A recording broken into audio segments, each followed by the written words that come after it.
ये आदमी अरबपति था, लेकिन जब भी ऑनलाइन खाना मंगवाता तो वो डिलीवरी वालों को टिप देता और न ही उन्हें 5 स्टार रेटिंग। धीरे धीरे डिलीवरी बॉय उसकी इस हरकत से तंग आ गए।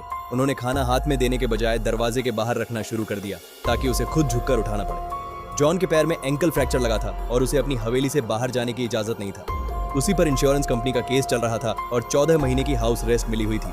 किस्मत से उसकी विला बहुत बड़ी और आरामदायक थी, इसलिए उसकी रोजमर्रा की जिंदगी मुश्किल नहीं थी। वो ज्यादातर समय कंप्यूटर पर दोस्तों, गेम्स या इंटरनेट की गतिविधियों में बिताता था। उसकी जिंदगी काफी आराम से चल रही थी। फिर एक दिन खबर आई कि जबरदस्त बर्फीला तूफान आने वाला है और कई सड़कें पहले ही बंद हो चुकी है।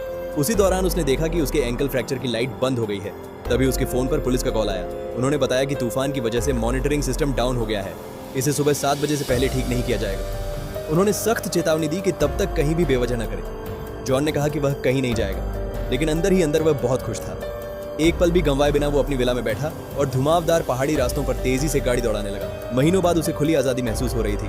अंधेरी रात में अचानक एक हिरण उसकी गाड़ी के सामने आ गया। उसने जोर से ब्रेक लगाया और बाल बाल बच गया। उसका दिल जोर जोर से धड़कने लगा।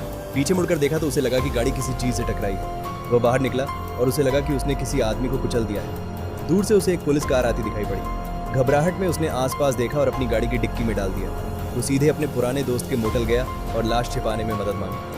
दोस्त ने मना कर दिया और दोनों ने मिलकर उसे एक बड़े गड्ढे में नीचे दफना दिया। सब कुछ निपटाने के बाद वे अंदर जाकर बैठ ही रहे थे कि तभी दरवाजे पर जोर जोर से दस्तक हुई। डरते डरते बाहर निकले तो उन्होंने देखा कि वहीं लाश जमीन पर पड़ी है, बिल्कुल वही जिसे वो अभी दफना कर आए।